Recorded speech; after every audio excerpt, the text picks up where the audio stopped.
Good evening. Those who are coming in, there's also a QR code on the screen that you can use to sign in as well with your cell phone. We have the option to sign in on a piece of paper or sign in on a QR code using your cell phone. And how's everybody doing this evening? Good.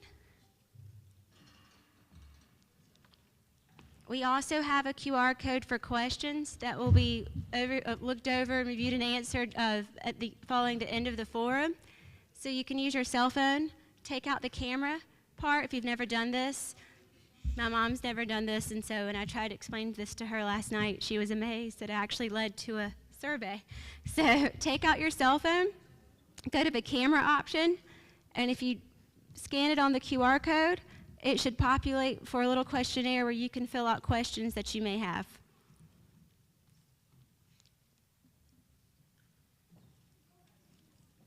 Thank you.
QR stuff again to the ones that... Good evening again. Thank you all for coming out to the Nash County Public Schools Forum. I'm Heather Louise Finch, the person who sends out all those voice calls that could be annoying, but fun and informative. Anyways, I wanted to explain the QR codes. The first one, if you haven't checked in already on the piece of paper out front, you can use your phone, take out your phone, go to the camera option, and scan that the first QR code to sign in. The second one is about demerger questions. So I know several have already been submitted this evening. So you can also, throughout this presentation, if something doesn't make sense or you would like a little bit more clarity, you can use that second QR code to submit questions as well, and we'll go over those at the end. Any questions? Nope. Okay. I'm going to introduce Dr. Ellis, the Superintendent of Nash County Public Schools. So good evening. So I appreciate you coming tonight. This is probably our 5th or 6th community event where we are talking about the demerger. Tonight there's a presentation that's going to talk about the facility plan, but what mainly it's going to talk about is how we got here, why this is happening. And I told last night's crowd, we just didn't decide one day to demerge. So I want you to make sure you keep that in mind. We're going to go through the history of that. We're going to talk about this demerger, but also how this impacts Nash County. So tonight when you see this presentation, it's going to talk about facilities, it's going to talk about the history. What I don't want you to do, try not to look at the slides and start counting and adding and all that, because I promise you, it's not going to add up. There's a lot of stuff that we don't know right now what's going to happen. We've got a plan, and daily we have to track this plan. We're waiting for NC State, and Mr. Ward's going to talk about that tonight when it comes to redrawing some lines to move some students, because there's a lot of kids involved and there's a lot of schools involved. So what I don't want you to get wrapped up in tonight is the amount, students, all this kind of stuff that I promise you, you're going to get more clarity once we get information from them. So tonight, I really want you to kind of see where we are now. Because if I could tell you where we're going to be in March, I don't know if I could tell you that yet. And I think my group will tell you that. There's just going to be some questions I can't answer. And I don't want to tell you an untruth. I'm going to call it a lie. Because I want to make sure that you understand where we are now and how we're moving forward. But the biggest thing I want you to take away from tonight is our goal is about kids, okay? And when I got in this business, it was never about adults, and everything else was about students. And it's about students in the classroom and what our job is to educate them. So tonight, make sure that's our biggest goal, is these students. And then you'll start seeing this process unfold. This won't be the last community event we have. I still have to go to the schools and talk to some of the staffs because there's a lot of uncertainties, and we're going to start doing that. So just bear with us to make sure we can at least get this right, okay? Because this is the first time, I will say that again, it is the first time any school district in the state has done this. So it's not going to be perfect, I promise you. Every day we meet, something else comes up. The numbers we have right now change every month. That's why it's so important. Don't get too involved in numbers, because that's not going to be where you're going to get your information. Tonight we're going to try to answer the questions we can. The other ones that you put up there, if we can't answer, we're going to try to answer through a landing page we've been putting on the website for about 3 or 4 months now, and that's how we're going to keep this going, okay? So at this time, I want Mr. Ward to come up here and start the presentation, the history of the demerger. Good evening. I'm Victor Ward Sr. I'm Director for Transition and Safety here at Nash County Public Schools. And again, welcome. As Dr. Ellis said, we've been processing this now and sharing this information really for over 6 months. But tonight you're going to hear from not only from me, you're going to hear from our Executive Director of Facilities and Athletics, Ms. Angie Miller. You're also going to hear from our Professional Development Director, Ms. Yolanda Wiggins. She's going to talk about the dual immersion program. She did such a great job at the board meeting the other night. I said, you know what? You can get up and do this part because you're an expert at it. So she's going to come up tonight and share that portion of this presentation. So after we present the information, again, we will give you the opportunity to ask questions, any questions that you did not submit through the QR code. And for those of you just coming in, you can do that. But we just wanted to give you this opportunity again to engage you in this process, to give you the opportunity to be a part of this process as we move forward. Is there a clicker? You are the clicker, a human clicker. All right. I'm going to stand over here so I can cue you. Okay. All right. Last night I was able to work both sides of the room. So tonight I think I'm going to just have to stay over here so Jeff can see me. So Jeff, we can. All right. Basically who we are. This explains, I dare not read this to you. This is for public information, so you have access to it at some point. About where we began in 1991 when we first began the merger over 30 years ago of Rocky Mount City Schools and Nash County. That's where it all started 30 years ago. That's what formed this district. And so we've evolved so much during that time. We fast forward to 2020, and then Rocky Mount City Schools underwent a transformation change again, adopting the name of Nash County Public Schools, and this was due to legislation.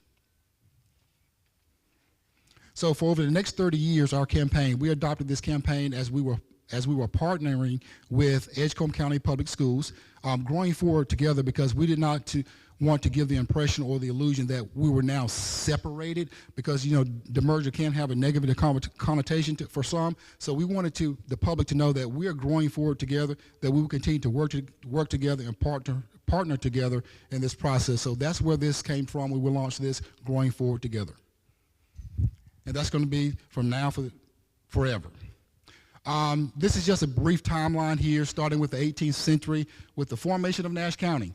And again, we just take you through, you know, a decade here, a century here and there, all the way up until the point where we get to 2023, where the demerger was prompt.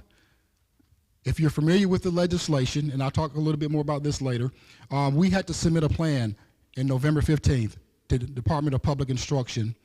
Edgecombe County and Nash County had to come up with the plan, and our county commissioners in both boards had to approve or agree to. We submitted that to DPI. We're currently waiting on to hear from them in terms of any type of approval. We have not yet, but that plan was submitted 11/15. And then in 24-25 school year, due to legislation, a demerger was enacted to take place through legislation. Our consolidation of our plans for Nash County Public Schools. Here's our agenda for tonight. We're going to try to answer some whys, some AYs, not the whys. Talk about the post-demerger. We'll discuss the schools of Williford, Edwards, Rocky Mount Middle, Inglewood, and Winstead, the dual language program or immersion program, the middle school feeder pattern plans, the engagement process, and our timeline. One of our whys, Dr. Ellis alluded to this earlier, session law or Senate Bill 248, which was ratified last summer. Under this law, it was required an act for Nash County Public Schools to acquire its own schools, to be responsible for its own schools, and Edgecombe County to be responsible for their schools on their side of the county. That was the law that was enacted last summer. So, as a result of that, prompting this demerger, what came out of that was the transfer of 4 schools in the Teacher Resource Center to Edgecombe County Public Schools. Those 4 schools, Baskerville, D.S. Johnson, Parker Middle, and Fairview. And also the Teacher Resource Center, which is adjacent to Fairview Elementary Schools. That law required us to transfer all of that property over to Edgecombe County Public Schools. So what did that mean? It was a loss of a student population for our high school, in particular, Rocky Mount High School. In 2 to 3 years, that population would be reduced by 300 to 400 students possibly. Then that required us to have the placement of students that were living in Nash County but attending one of those 4 schools in Edgecombe County. And then we had to look at optimizing and the utilization of existing schools and space. And what came out of this also too was looking at some of the facilities, amenities at Rocky Mount Middle School, like their auditorium, the athletic fields, having a full-size gymnasium, a larger cafeteria, space, auxiliary gym, just to name a few. Post-demerger. So, As I mentioned earlier, we had to replace TRC. What was that TRC? We had our Exceptional Children's Department, Student Services Department, we had a mental health program there, our driver's ed program, student records, support staff, and that's also where we had our principal meetings every month.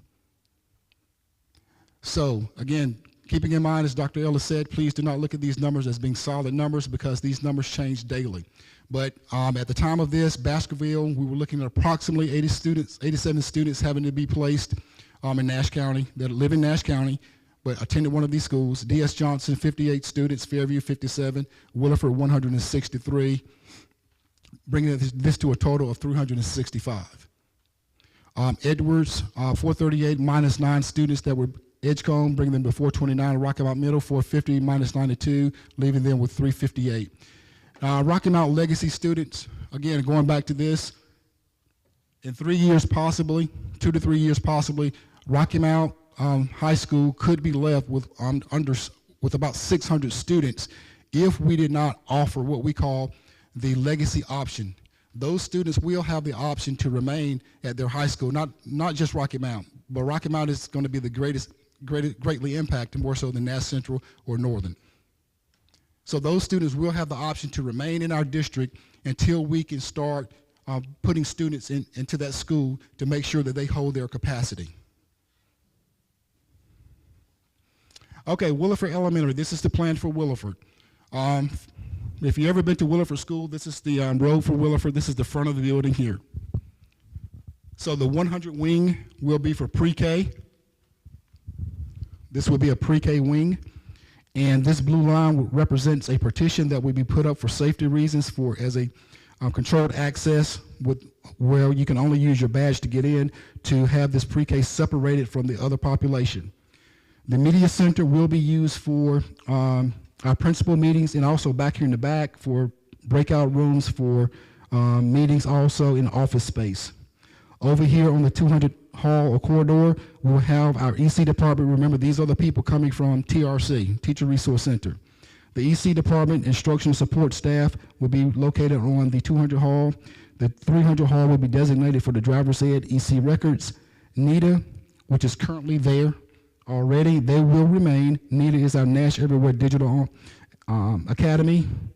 And the 500 hall will also be used for additional EC department and support staff. And of course, the cafeteria will remain.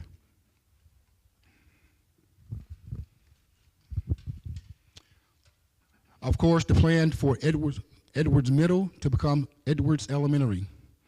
Currently, Edwards Middle School will be reconfigured into Edwards Elementary School. The school will enroll students possibly from Williford and those students returning from Edgecombe County that live in Nash County and students from other overcrowded schools due to the realignment. Once we get that information back, we don't know yet in terms of what that will look like.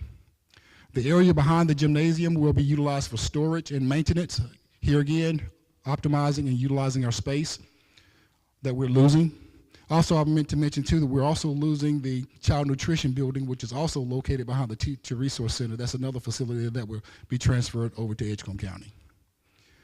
Edwards Elementary will be an opportunity cultural school. What that is this is an opportunity for teachers to have advanced roles in the schools where they can also earn extra money. Rocky Mount Middle.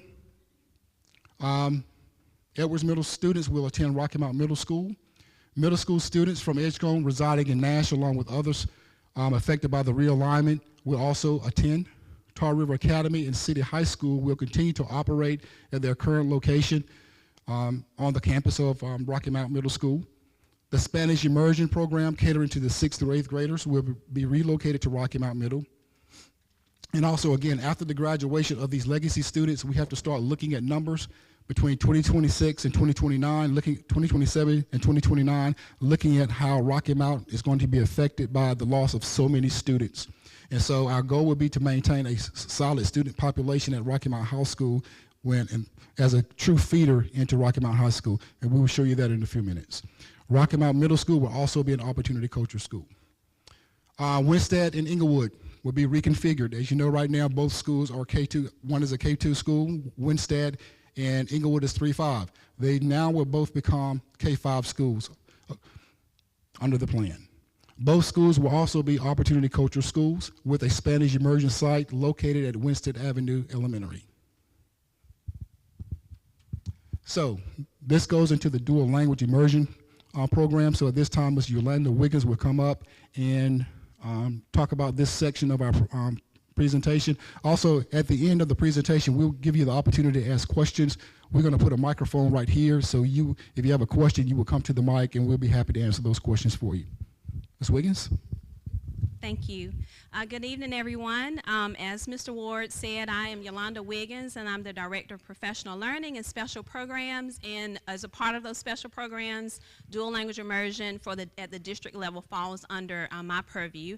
So again, Mr. Ward has already talked about the two schools now moving from K2 and 3-5 to being both separate K5 schools. So as a result of that, we did have to determine which one of those schools was going to have to house the dual language immersion program, because due to budget constraints and staffing, there isn't any way to have the immersion program at both schools. So that's one of the whys. And then another why behind this is that our teachers, when they found out that the schools were going to be separately becoming K5, other than having angst about just knowing where they were going to go, they were very excited about the opportunity to be able to be under one roof. So we've got all K5 teachers being able to plan with each other and plan together. So that's another big plus for this.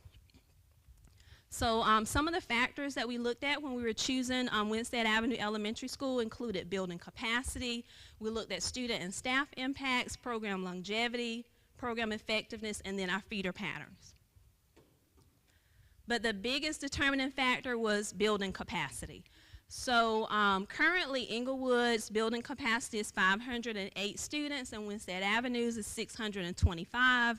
So we needed a space, a building that was going to be able to house all of our students. We currently have 122 dual language immersion students, and so of that 122, about 20 to 25% are outside of Winstead Avenue and Inglewood School Zone. So we need a space that's going to be able to house not just the Winstead Avenue students, but then also the Winstead Avenue and Inglewood students that are in the dual language immersion program, as well as those that are in surrounding school zones.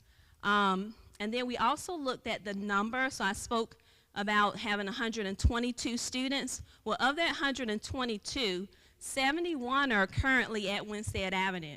So we're looking at 71 students being able to remain at Winstead Avenue. And then for our Inglewood students, and traditionally when students get to 3, 4, and 5, that's when those classes start getting a little smaller due to attrition, people moving, those types of things. So we're looking at 51 students currently that are at Inglewood. But of that 51, 17 are in the 5th grade and will transition to middle school. So we're looking at 34 students that are going to be transitioning back to Winstead Avenue. And so they're already familiar with that school. So that was one of our factors. And then we also looked at the staff that was impacted. So at Inglewood, we have 3 teachers that are a part of the dual language immersion program, and at Winstead Avenue, we have 5. So we're looking at just the transition of 3 teachers back to that school, or to that school. Some of our other factors was longevity. So the program started at Winstead Avenue, so we've got 7 years of longevity there. It's embedded in the culture. And then it's been at Inglewood for 3.5. Then we also looked at feeder patterns. But we determined that pretty much the students, the 5th grade students at both of those schools are going to feed into Rocky Mount Middle. So I don't want to say it was a non-issue, but it turned out to be less of a factor than we thought. And then program effectiveness. So I went through like a series of rubrics to evaluate the programs at both places, and what was determined is that the program is strong at both schools. It's strong at Winstead Avenue, it's strong at Inglewood. And so some of the site combination considerations All of the students who are currently in the program get to stay in the program. If those parents want their children to remain, they get to stay. And that would be whether you're in the Inglewood school zone. Once those lines are determined, you still get to stay in there. And even, we do have some students that are in like Nashville Elementary School Zone, Red Oak. All of those students get to remain with the program. We don't anticipate that there's going to be a severe need for transportation, but if there is, we're going to make sure that that's provided. And then as far as the application process, and this is for like our rising kindergartners. The program has always taken the first 24 students that sign up. So with this combination, we're going to take the first 24 that are within the Winstead Avenue and Inglewood school zone. So we're not going to say, okay, now that it's at Winstead Avenue, we're just going to take the first 24 that are there. Because this is a combination and we're still serving the same community, we'll take those first 24, and then the program is open up to any students that are outside the Winstead Avenue Inglewood school zone. Okay, that was it for dual language immersion.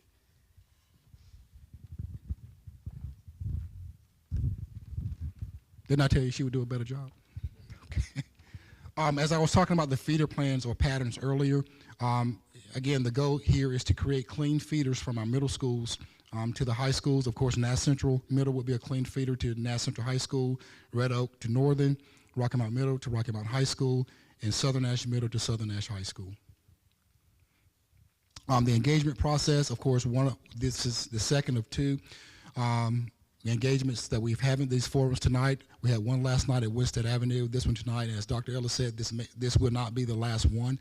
As we continue to get more data to share with you, the board, and with the community, we will do that. Just looking at our timeline, again, actually, this has been going on for several months in terms of pre-planning, but just starting, this year in January, you can see that we've met with teacher advisory council meetings, family ambassador meetings. They have also given some input in this process as well when Dr. Ellis met with them. Just bringing us up to tonight, this community forum, which would be one of several, of course, in terms of getting information to share with you. February 1st, which is tomorrow, we're expected to hear from a company called ORED. It's called Operational Research and Education Division. It is a division out of NC State.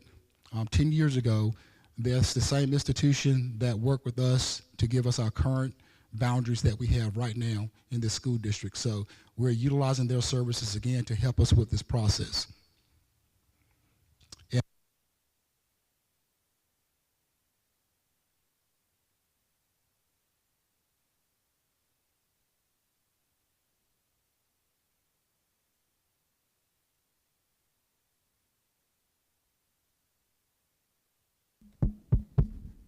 All right, okay. So the plan is by Monday to have something to present to our board. If that does not happen, whenever ORED reaches back out to us with that information, that data, we're certainly going to share with our board and also share with the public as well. So our next steps, as I mentioned earlier, continue consultation with Operations Research and Education Division. And this is just what they do right here. They help us with consolidating existing schools, designating attendance zones, and also using demographic balancing so that we make sure that all schools are, as much as we can, balanced demographically as possible. This process, again, as I shared last night, it will be open and transparent all the way, because we want to hear from you. We want you engaged in this process. But again, as we get information, we want to give you facts about this process as opposed to just meeting with you and not having some definitive answers about certain things. So moving forward, we will continue to be open and transparent through this process. It will be inclusive with community members, internal and external stakeholders. This will be a thoughtful and not rushed process. We're going to give it a lot of consideration, and so that we're making the best decisions for our students. And again, we're going to do this through parent surveys and opportunities to respond to questions. And again, our focus will be on doing what is best for all students. So at this time, Ms. Angie Miller, she's going to come up now, and give you the layout for Rocky Mount Middle School and Edwards Middle School. Ms. Miller. Good evening. I want to piggyback and say we are going to do what is best for all students, and also some of this is going to change. I want to preface that by telling you a couple of little changes tonight. Can you see? Am I right in front of you? Okay, so on this slide is Edwards Elementary. So this, there's been some questions about, is this exactly where kindergarten classes are, first grade classrooms? All K through 5, our goal is to be downstairs. Now, we are working on a plan that we have to submit to DPI, and they will approve that plan once it is all in place. And that does meet all codes. I got some questions about various different toilet heights and stuff like that. We have to get all of that approved. It gets state inspected, and it is going to meet all codes.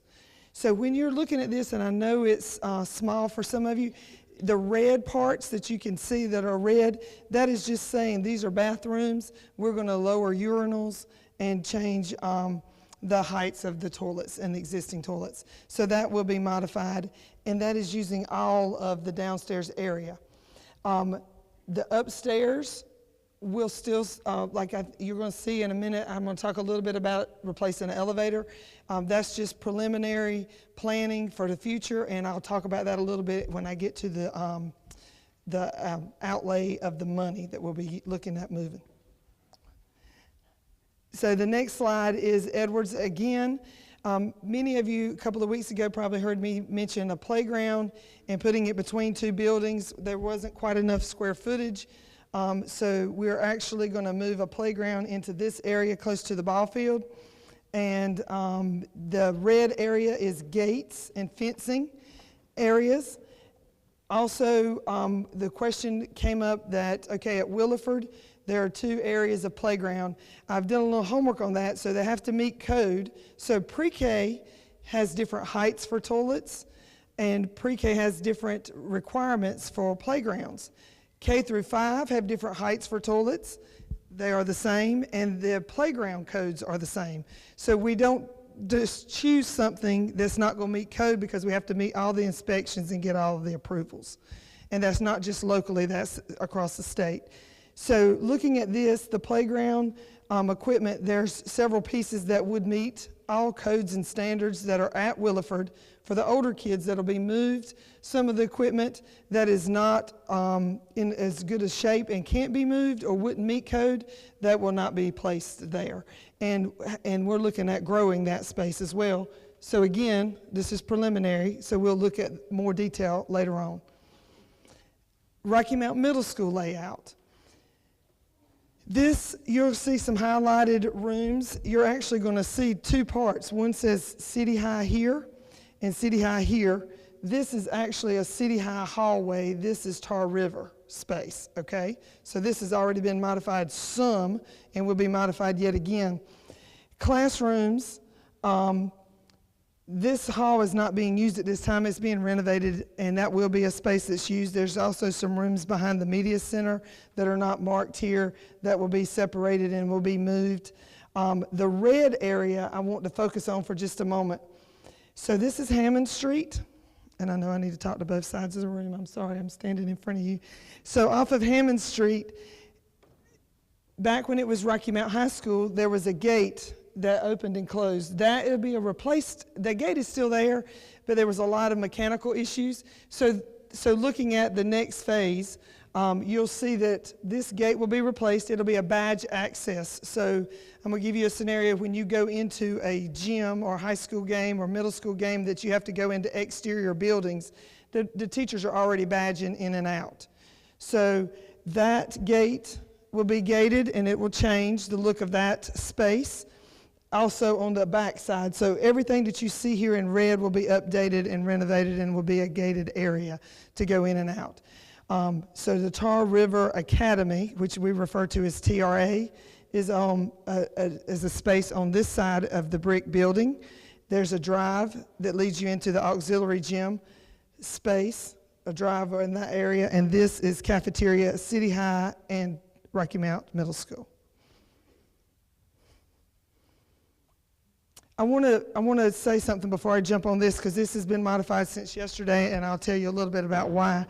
The Williford piece that Mr. Ward mentioned, Williford with the pre-K. When you enter Williford, because it's going to be looking a little different, we use the words TRC, Teacher Resource Center. We have a lot of admin team that will be in that space. The section or partition that we refer to is going to be a badge access that you will get in, the teachers will go in and out. That's actually being put in place now. So they will be, the students and the teachers, that will not change their process. When the school starts back, they will already be used to using that badge access to go to the other side of the building, whereas that's where their cafeteria is. So demerger cost, again, rough numbers. Some of these numbers came from the bids that we got for Red Oak Elementary, and so some of this will change as we move along. The NETA and the 500 building, so the first section is Williford. I know it's small, Williford. So dividing up some of the rooms that are in place for already their teachers. NETA and the 500 wing are already in place. The offices, it says EC offices, it's actually offices for admin. So the admin team, these are just some of the expenses there. Furniture, parking lot, when you are on the back side of Williford, the cafeteria area and the resource center will stay in place, Williford's Resource Center. That parking lot is going to be enlarged about 20 spaces, which will be used for our teachers and faculty. So that is an added expense, and the gated area will look a little differently. Added doors and card readers, which I've already mentioned to you. Upgrade the media center. The media center was already in place to be upgraded with our HVAC, which is our heating and air units. The PD is a professional development, so that will be used as a professional development training facility, which right now we use Teacher Resource Center, which we refer to as TRC. That is one of the buildings that we're losing. So all of that will be encompassed into Williford, and we already have a pre-K center there, and that will remain.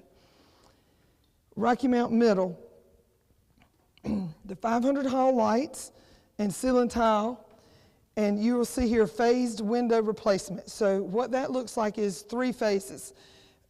Edwards has new windows, so we already were working on a phase in our capital improvement plan to get new windows at Rocky Mount Middle School. So the first phase, and many of you may know exactly what I'm talking about, when you come off of Hammond Street, as I showed you, where that gated area, where the gate used to work, because it's not working now, there are some windows that continually get broken, and many of you are from that area and go to school there. I see lots of nods.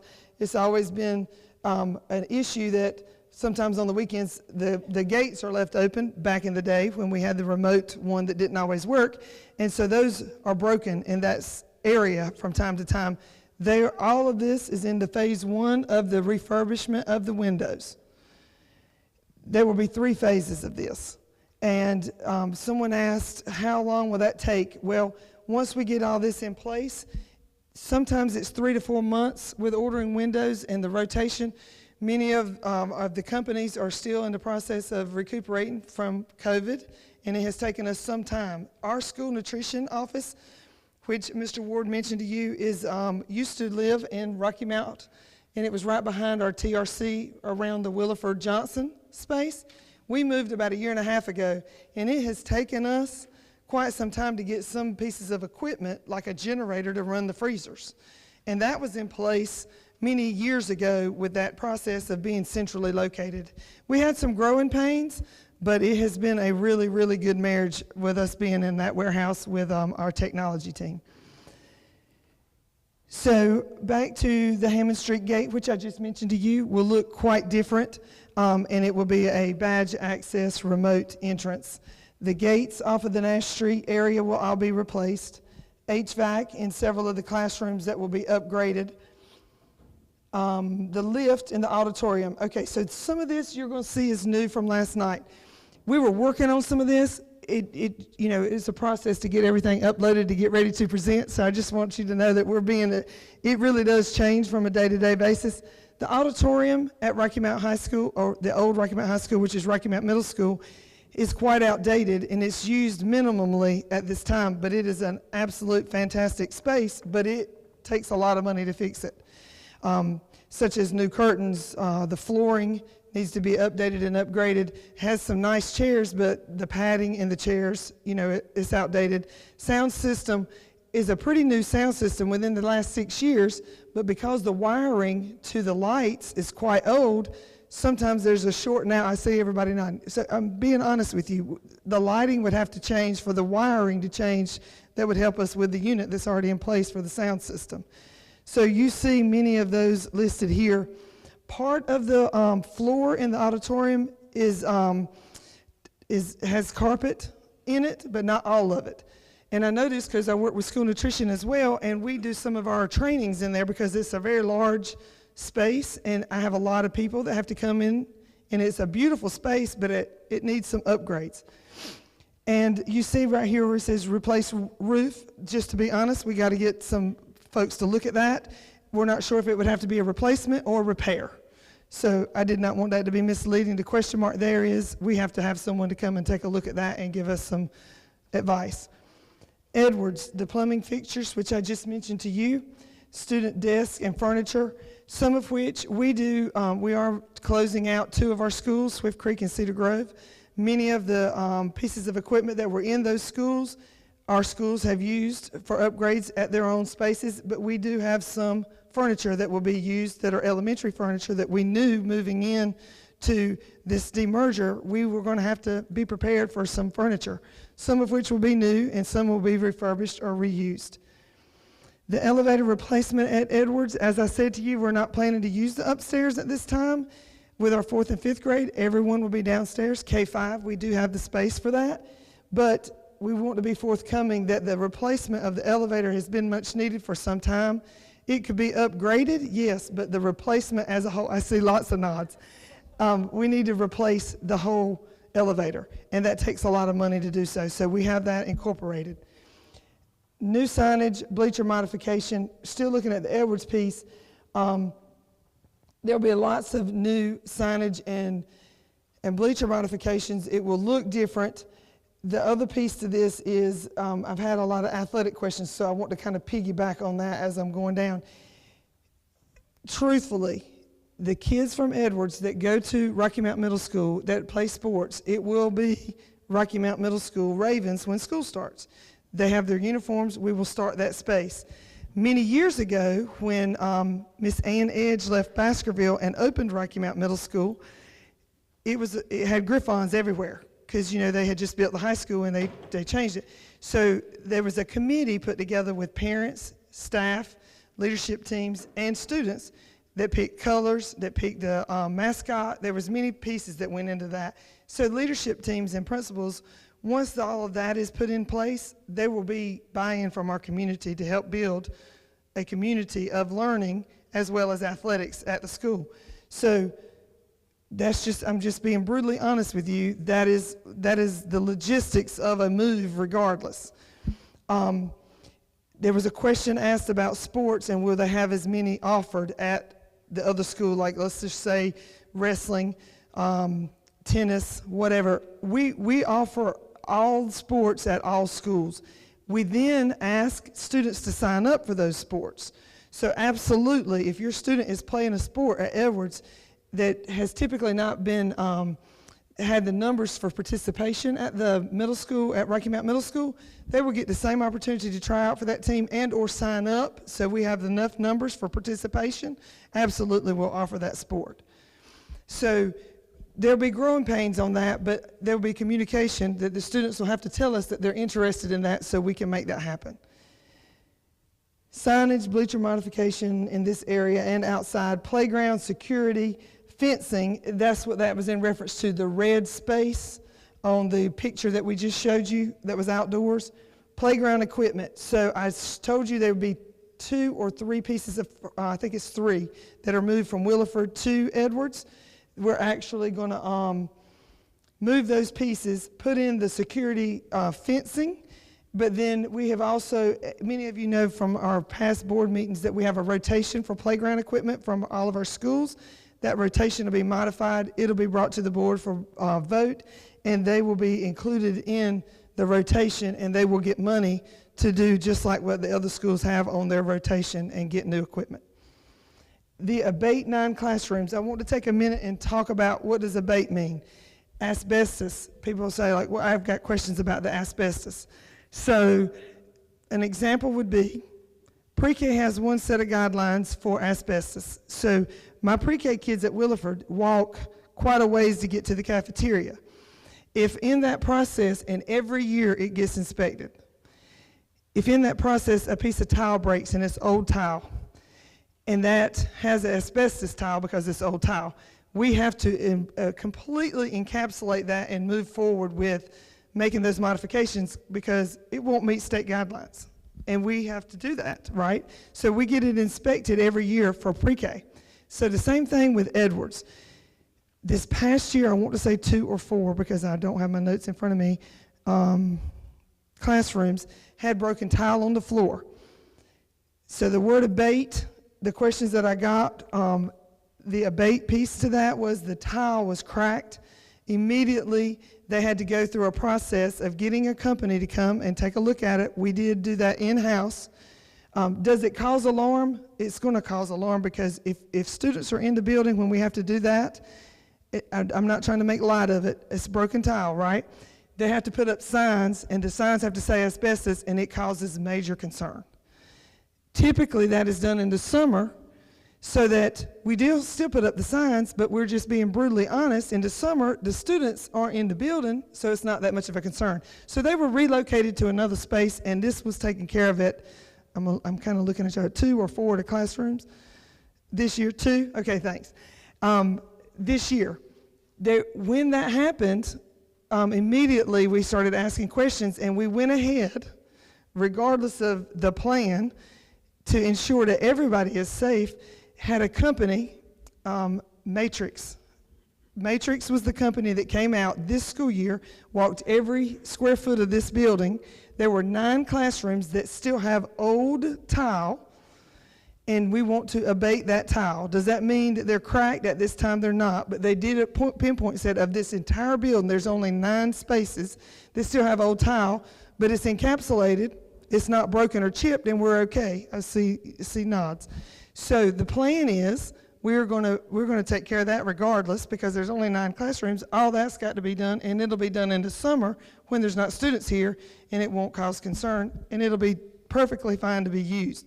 So I absolutely agree that parents of elementary students that have questions about, I heard asbestos was at Edwards, I've got teachers nodding so they understand. So parents, it was only because of a minor incident that was taken care of immediately, and the other pieces were going to be fixed regardless of what grade level was going to be at this school. So that is the abate, which is truly, the word asbestos is why the word is abate there. They are going to remove that tile and replace it for those 9 classrooms. These question marks and numbers are just to be forthcoming chairs, new information about how many chairs we need, what it looks like, and what it's going to cost us to purchase those. So last night it was about $1 million. That was without the auditorium. That's 1.3 is what we're looking at. That would include everything with the new auditorium. I think that was everything on my slide. I'm trying to remember if I've said everything. We're going to be here for questions. I'm going to turn it over to Ms. Finch, and she's going to talk to you a little bit about this process.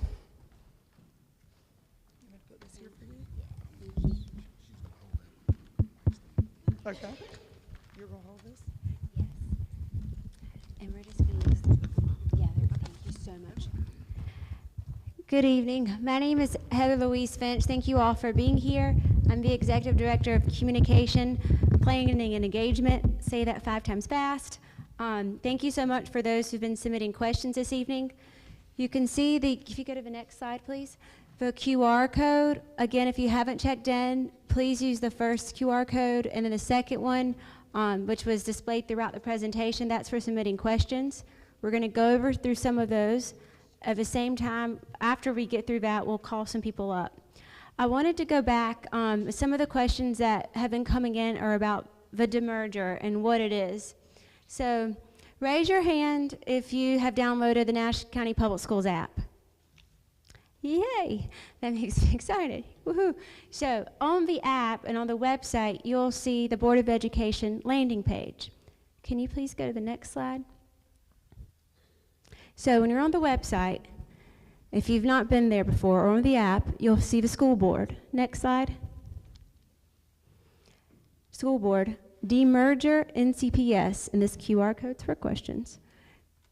Next slide. This is the landing page for the demerger for Nash County Public Schools. Next slide, please. This has been up here since July. So this was the timeline from when we, just a snapshot of a timeline of all the meetings and such that have been going on from August with also Edgecombe County up until us submitting documents to the state, to DPI, is on here. A copy of that is on there if you so like to read that in your spare time. Also over here, there's legislation resources dating back from 1991 up until the Monday, June 12th, signed by the Senate Bill 248. All this information is here for you all, so we have trying to be transparent in that to make sure that it is available for everyone in the community and via email and social media as well. Next slide, please. Again, sign in if you haven't or submit a question. So I am going to call up, let's see, does that make sense? Are we good? Let's see a hand. Okay. And thank you to those who are viewing at home. This is being live streamed on our YouTube channel, and that link has been shared on Facebook as well.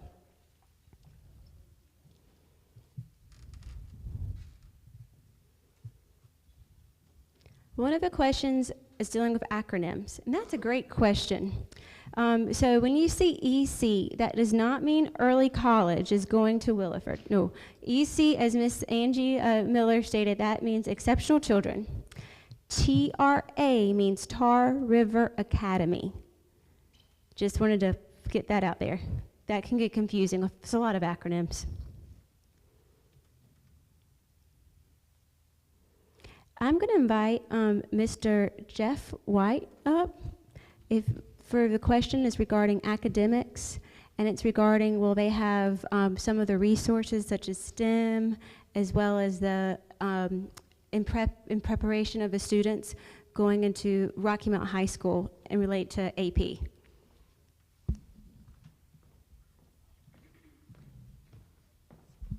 Thank you, Ms. Finch. My name is Jeff White. I'm the Executive Director of Secondary Education. And I know there was a question about special programs like AP and IB program. What will happen with those programs if our enrollment drops? Well, honestly, if enrollment was a big push for keeping those programs, we would have gotten rid of those a long time ago. Right now, AP serves about 10% of our population, and we're trying to increase that number. In fact, Tuesday night we have an AP parent night, information night. We would love for you to come out and be a part of that Tuesday night at 6 to 7 at our central office. So if you want to learn more about our AP program, please come out Tuesday night for that. But it has nothing, we know we've got to serve our kids and our AIG kids, and we're going to keep every program that we have. That's our goal, is to keep those programs in place to serve our students. So, you know, it's not about numbers, it's about serving our students. Is that? How will it impact if they exceeded growth? Because Edwards was exceeded growth. So growth is determined on what the school does currently that school year. So when the two schools merge, it'll be the performance of that school for that following school year. So what happens with growth is it'll be determined by the numbers of the data based on that school year. So with that growth piece, it'll be after the next school year, the 24-25 school year, we will determine what growth will look like with the data. Yep. Thank you.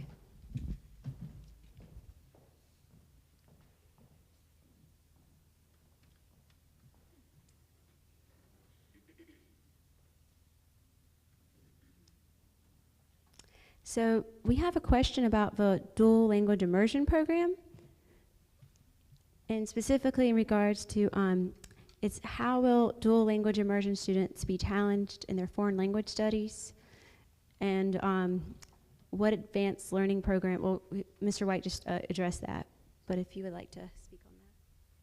The Spanish program in the middle schools. So I don't know if the question is referencing our middle school program. So at the middle school, our first cohort of students are now 6th graders, and they participate in a year-long course called Conexiones, and it's a very deep dive into the Spanish class. I think part of that question was, is it more of the same?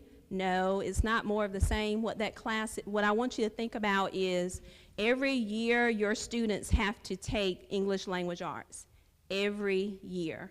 So Spanish, the Conexiones class for those students who are dual language immersion classes is like a continuation of that Spanish language. It's a deeper dive, it's a literature. They're gonna be able to, as they advance into 7th and 8th grade, participate in a lot of project-based learning, possible field trips. So it is not more of the same. It is a deeper dive, and that is a challenge, and there are many benefits. Those students who participate in that program, when they graduate, well, not graduate, because you don't graduate at the end of 8th grade, when they move into high school, those students are going to have a minimum of 2 high school credits in Spanish, possibly 3, depending on how advanced they are. Once they get to high school, we're looking at a lot of different options that we're going to help to kind of push them. There's a chance, yes, of learning a 3rd language, as well as even a deeper dive into the Spanish. And I think the question also said that we were promised a 3rd language. Having been a founding principal at Winstead Avenue Elementary School when this program came in, there were a lot of things that were promised. There were a lot of goals. And as time goes on, things change. I do want to say that of all across the state in our immersion programs, most of them, more than half of them, stop at 5th grade. So we're very fortunate that our district has made an investment that this gets to continue in middle school, and then possibly in high school being even more advanced. Thank you. That was great. We have a question. I think Dr. Farrow just stepped out, but it was about transportation. I'll wait for him to come back in on that one. Maybe, Ms. Miller, this is a facilities question perhaps. They're asking about parking at City High School. How will that impact them for the high school students, the people who drive? That will not affect them at all. You mean the students that drive? Yeah. They'll say the same parking, and the faculty has a parking space, but they do have, we are bused over there, but most of those, we won't have any issue with the parking there. And we do have parking on the other side, but we'll work through all of that as we navigate the parking passes and who's driving and get our numbers in place. And I think you alluded to this too, perhaps, but a question about a uniform policy being in place at Rocky Mount Middle School. And, oh yeah, that is Mr. White. Uniforms at middle school? Uniforms at middle schools? It's not athletic uniforms, Uniforms of students. So will a uniform policy be in place at Rocky Mount Middle? If so, will students who just purchased Edwards gear, and this is a, yes, I will let Mr. White answer this one. Yeah, I mean, their uniforms at Rocky Mount Middle. To answer the question, did we purchase, colors for Edwards? I don't know what that's going to exactly look like at this point, as far as what the best decision is going to be as far as uniforms. But as of right now, our policy does say with our middle schools, we do have uniforms.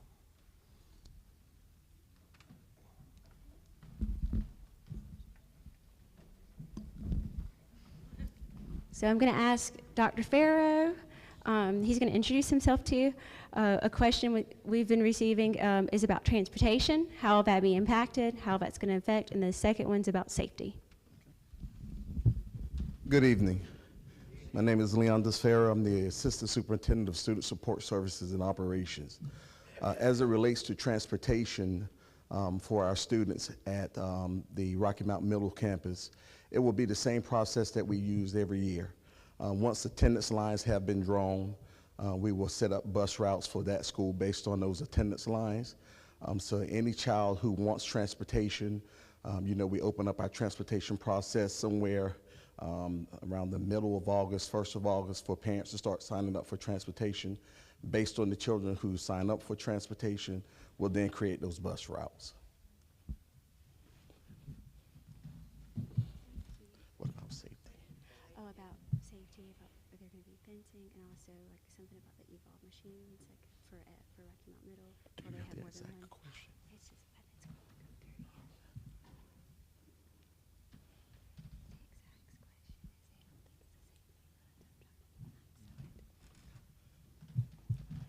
As it relates to the safety of the Rocky Mount Middle School campus, it is one of our safest campus. We have very little problems at Rocky Mount Middle School in terms of anyone coming from the community into the campus or on the campus.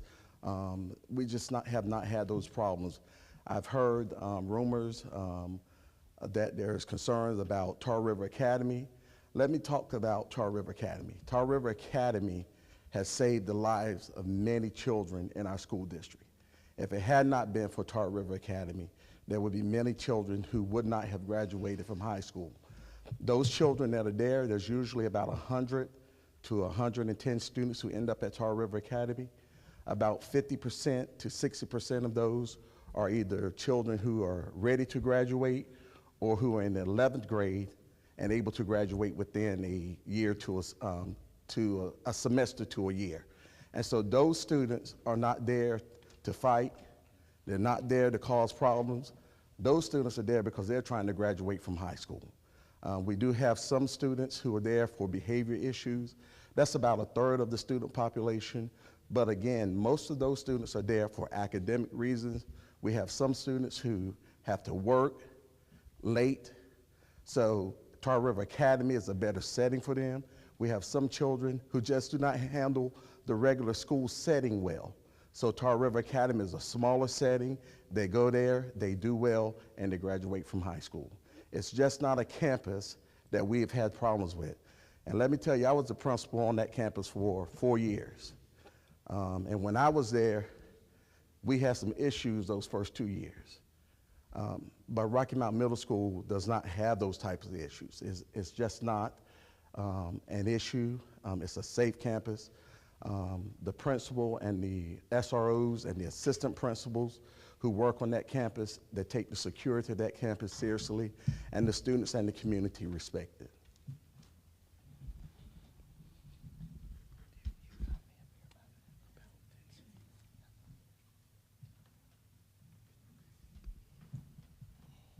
You want to show me that? Ed Edwards? Okay. Okay.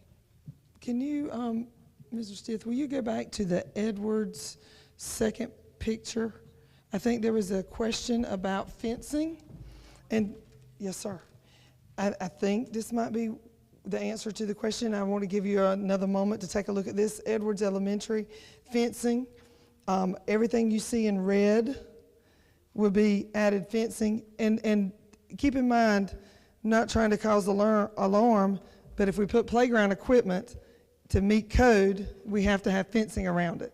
It's not because we're concerned that the kids are going to get into mischief or somebody's going to walk up on campus. That is part of code. So that will be encompassed with some fencing area based on the space that is used for the playgrounds. And on the back side, that's a big open space. There's a gate there already, and we use it for some for fencing for football field. This is back by the football field, so I'm thinking that might have been what the question was. I'm not quite sure because it's coming in pretty quick, but you have a question about fencing at Edwards, and that's what that would look like. Thank you. Thank you. Will other East Edgewood children, students have to go to Willowford? So there's a question that says, how will this affect EC students who are at other county schools, Red Oak Elementary? Will they be moved to Willowford? I don't know if the individual who asked that question, if you were in here and do not mind giving me more clarification, would you do so at this time?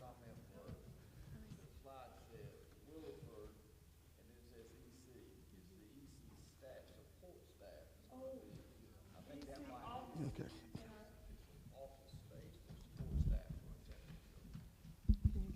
Thank you. Thank you, Mr. Steele. Actually, I corrected that when I was talking through it. You might not have been able to hear me. I said it says EC offices. That would be admin staff. I'm sorry, Mr. Smith. It was the money where I had the budget. Yep. So I'm thinking, is this where you said you saw it? Where it says EC offices, it's going to be admin offices. Not some of them are EC admin team that were at the TRC Teacher Resource Center. The entire admin team for exceptional students is in that space. They will have a hallway. The classrooms will be divided up into some of the offices. All that technical pieces haven't been worked out. So that should say admin offices because there's some student services in there. There is some driver's education teacher for the district that's in that space.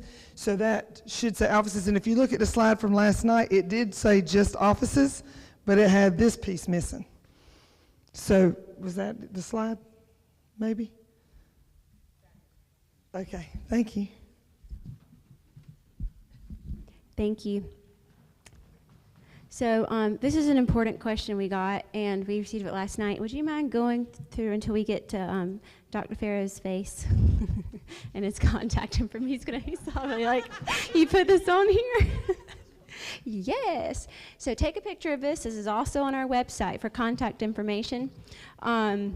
So this is our cabinet staff, and the question is about transfer process. If there are other options that they have besides if their child were to go to Rocky Mountain Middle School, and what would that process be like? So without giving you a long, drawn-out response, we have a board policy that's 4150 that speaks to the transfer of students. And there are 4 major reasons that meets board policy that would allow a student to transfer a school that is outside of the district. One of those would be if a student wanted to be in an academic program. For our middle schools, there's only one academic program at this point, maybe 2, I think 1 though, and that would be the Spanish immersion program. So if a child was not in the Spanish immersion program or has not already been approved for the Spanish immersion program, they would not be allowed to transfer for an academic reason outside of that. That's the only approved one at this point.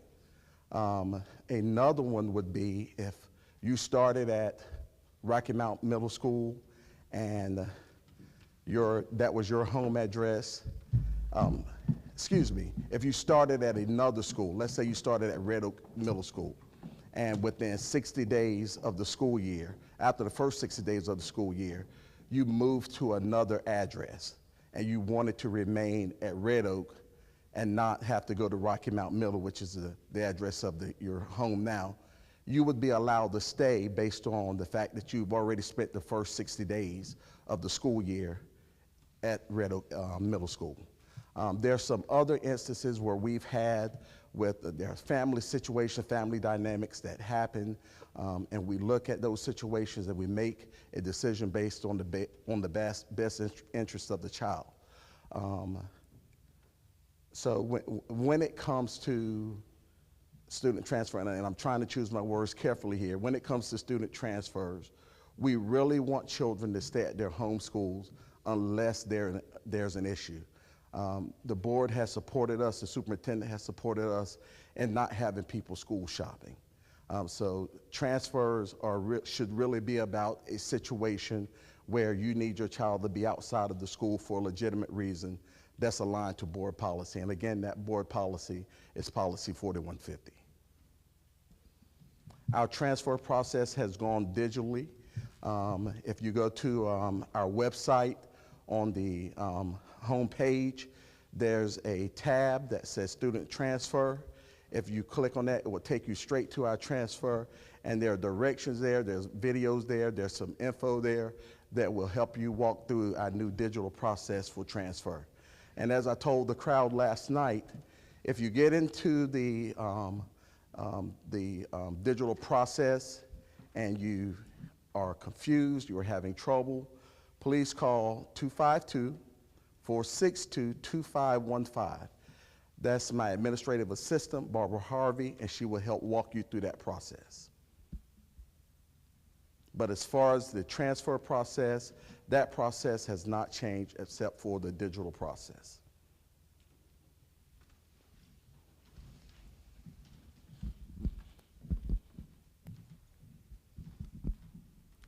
And the next question, before we open it up to the floor, and you can go and take, if y'all took a picture of this, go ahead and get it.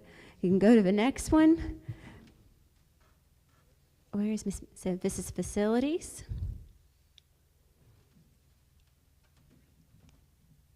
Okay.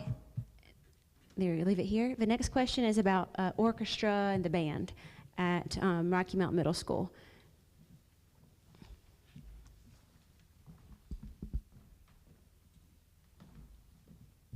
So I know there have been a couple of questions about orchestra because it's being offered here at Edwards.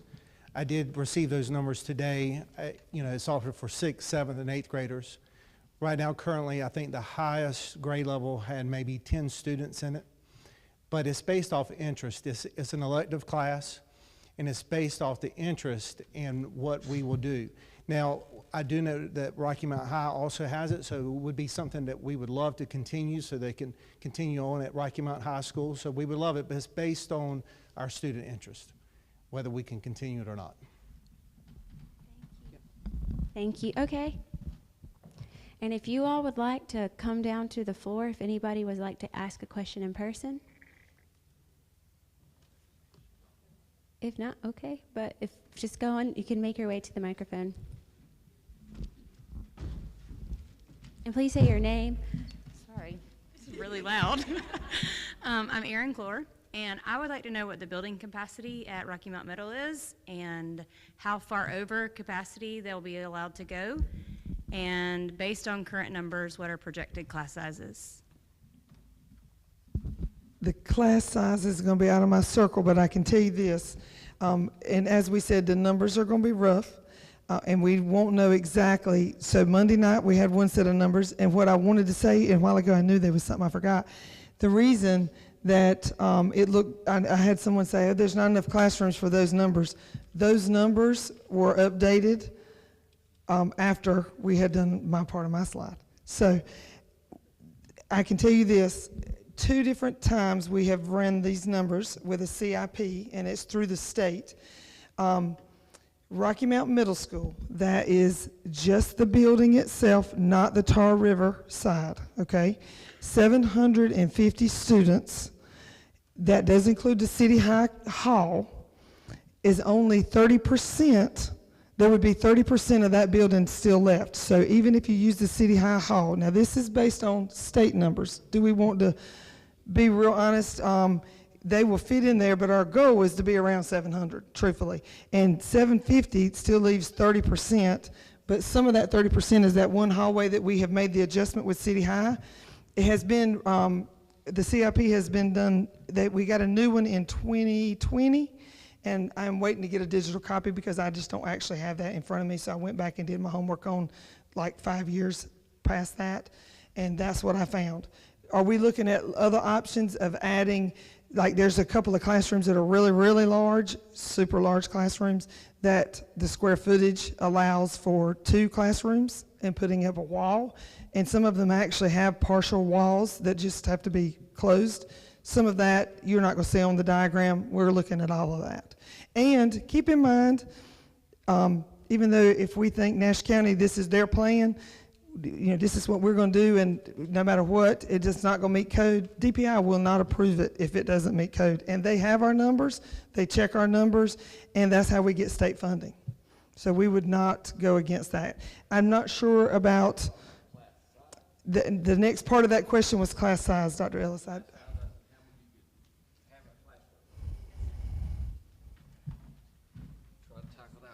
I help you a little bit with the classroom size? And we're still working on it. Okay, first, I want to answer 2 questions. Can you go to the feeder slide? We'll try to explain something. It kind of builds up to stop. Okay. So when we started talking about all this, I want you to think about this feeder pattern. okay? So in order to keep, look at the top, all these schools right now play in the same conference, okay? When the state realigns conferences, they look at how many students are in a school. If Rocky Mount doesn't house at least about 700, it's going to push Rocky Mount High School out of the conference, which means Rocky Mount High School will not be in our conference, which means they play different schools. We would like all our high schools to be in the same conference, which means they need to be about the same size. That's the specifics of trying to keep Rocky Mount Middle around 700, okay? Now, then I'm gonna go back and talk about, when we talked about ORED and all these numbers, if you add it up, it's gonna be about 780, something like that, okay? Until we get the ORED study, there are gonna be kids probably in this area, Rocky Mount Middle, that are on the outskirts that could possibly go to other middle schools. We're just waiting for that study. Then we get to start maneuvering these lines, a few here. You could pick up 20 that could go to a Southern Nash. You could pick up 20 that could go to a Red. That's what we got to wait for. We don't want to pack Rocky Mount Middle School with 800 kids. That's not the goal. It's trying to keep it around 700 because I'm concerned about also Rocky Mount High School, okay? And offering all these programs, Spanish immersion, we want to make sure we can keep enough kids to also flow into IB, AP, so we need kids in this building, okay? Now, when it comes to classrooms, I'm gonna talk like a principal now. Principals are given an allotment of teachers based on the amount of kids in school, okay? K3 has Monique Hargrove Jones. If I mess this up, let me know. Because you know I don't deal with little people. I'm already frustrated about the commodes. So K3 is like you can only put 19. Keep going. First grade 19, second and third graders 20. Perfect. Now, when it comes to fourth and fifth, it could get 28, 29. It all depends. All right. Middle school, no cap. Okay, but I'm gonna go back to this. Here's what I'm gonna go back to. And I think Mr. White said something that, you know, as a principal, it would concern me. So we're talking about programs. If you have 10 in one class, you're gonna probably have 40 or 50 in another. Why is that? It's just simple math. So what we got to be careful of, in my opinion, is we got to have as many programs in these schools. However, the more kids we put, probably, in my opinion, you're going to be able to keep the programs, which means you get staffed. The problem when you have schools that are 300 and 400 is you're not going to get the amount of staff you need to be able to offer some of these programs. We used to have strings at other schools. Am I right? Based on numbers, we could not. Once the state starts cutting, we can't hold those positions, okay? That's what's causing a lot of the issues. And also, I'll be honest with you, right now, we're at a teacher shortage. And there are some teachers that have had to basically take on other responsibilities in the school, add more to their class, because I've done it before. You got to divide by 4 instead of 3 because you have a vacancy. Now, I will say, when you're creating a bigger school like this, you're going to have more teachers in the building, which is going to help you with your class size. The hardest part is when you have schools like a Cedar Grove, where we used to have, and a Swift Creek, where you have low numbers, and you got to divide teachers, and you got a first grade and a second grade class together. That's what happens when you build, I shouldn't say it build, but when you have a school that once was at about 800, which I'm sitting in, that goes down to about 400. You start losing those basic programs because you don't have kids to be able to put in them. And all you're going to get is math, science, social studies, and English, because the state only funds you for those. And the elective process is a totally different calculation. You're not getting teacher for teacher, it's a percentage.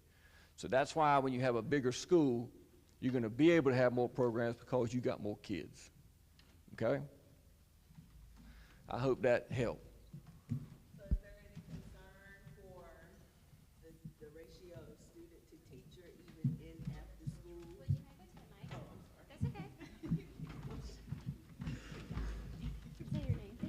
My name is Latoya. I have a 10-year-old and a 14-year-old. My question for you guys are, the ratio with the after-school programs and after-school tutoring. I know that my daughter here at Edwards, she's not able to do the after-school tutoring. I'm not really sure if it's a teacher shortage, but are you concerned about the ratio for the teachers and also to students as far as In the the after-school conversation. Yes, I don't and really- tutoring. No, there is no, sir. Okay. Hi, I'm Monique Hargrove Jones, Executive Director of Elementary Education. Typically, when we're looking at after-school tutorial, we set a criteria first of who we're going to serve based on need, and we are able to staff those programs properly according to the amount of funding. So that's really what drives how big or how small an after-school tutorial may be.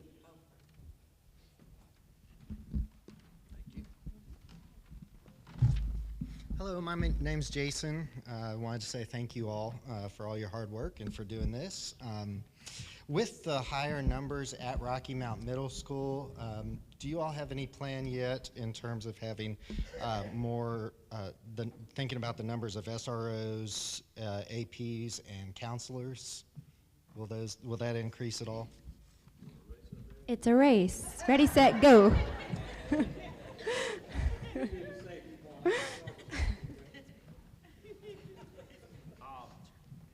And I'm just going to speak to the teacher part and counselor. State funds based on ADM. So a school the size of about 700 will receive more APs, more counselors. It's all based on your numbers. So that will change, okay? As it relates to the SROs, currently at Rocky Mount Middle School's campus, we have 2 SROs that work that campus. We have one who's assigned to Tar River Academy. We have one who's assigned to Rocky Mount Middle School. And the person who's assigned to Rocky Mount Middle School also works the city high side of things. If we increase our numbers, that is our plan, and depending on how things fall out, it is my plan to talk with the superintendent about possibly putting another SRO at that campus so that we have 3 SROs on that campus, just because of the total number of students will increase at that point. So again, that would all come down to funding. I spoke last night about our elementary SROs. As you all may know or may not know, we have a grant for our elementary SROs. That grant was a 2-year grant, and that grant sunsets on June 30th of this year. Hopefully, the state will put that grant back out there, and we will apply for it again, and hopefully we will be funded again so that we can remain with our elementary SROs. I don't believe that our Board of Education or our superintendent wants to lose SROs at our elementary schools. And so if the grant was not put in place, then that would cause us to have a conversation about how do we fund SROs for our elementary schools, while also trying to make sure that we have that funding back in place for our middle and high schools. And as you may know or may not know, we've always had SROs at our middle and high schools. It wasn't until 2 years or a year ago, almost 2 years ago now, that we brought SROs into our elementary schools. So to go back to your question, we would try to have at least 3 SROs on that campus.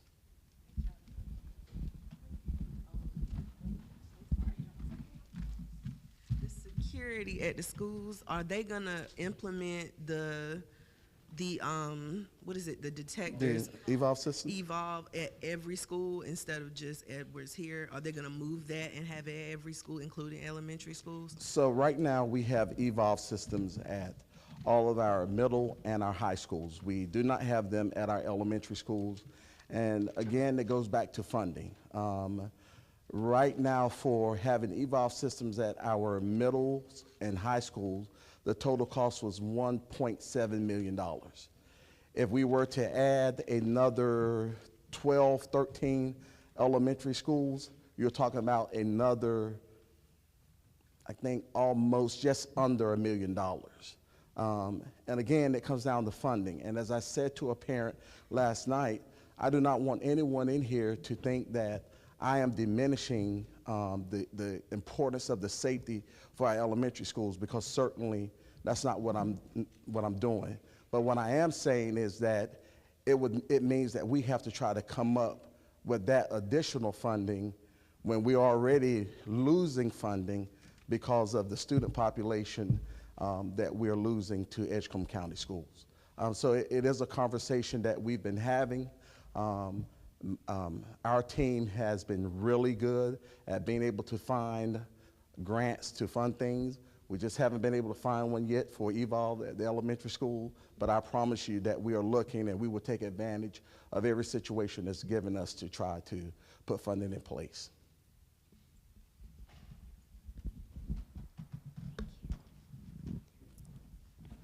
We're running out of time, but we have time for another question. Would anybody else like to come down? Okay, great. Thank you. Essence Henderson. The question is about Conexiones. Is that going to be to dual language immersion students only, or is that open to everyone? Is it only going to be offered at Rocky Mount Middle, at the middle school level? Great question. So, and thank you for that question, because I get to clarify a little bit. The Conexiones class is for Spanish immersion or heritage Spanish speaking students only, because it's very advanced. However, as a result of us being able to have this program in place, it has opened up the opportunity for other students to take beginner Spanish. So Nafi Olmos, our Conexiones teacher, teaches one Conexiones class.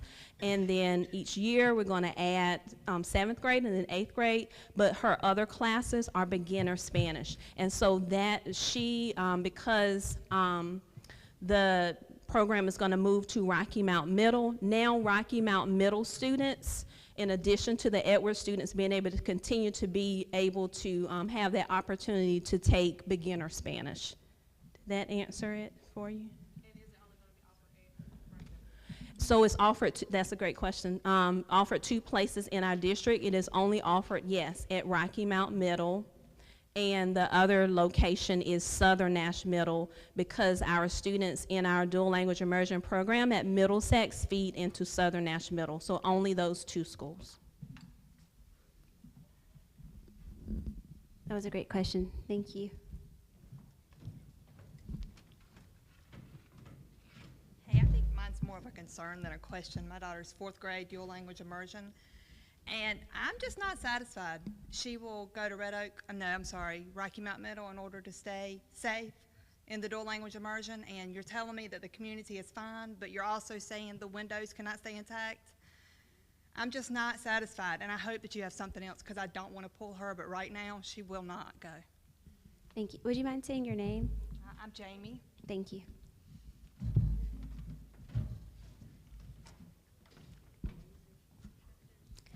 Any other questions? All right. Thank you so much for coming out this evening. If you haven't already, please be sure to, could you go to that QR code? Thank you so much. Sign in, submit your email. I hope you took a picture of the contact information. If not, on the website, we have that for About Us drop-down cabinet. You'll be able to see that. So please reach out. We're here to help you, because we're trying to grow together, forward together. And we can't do this without you. Thank you so much.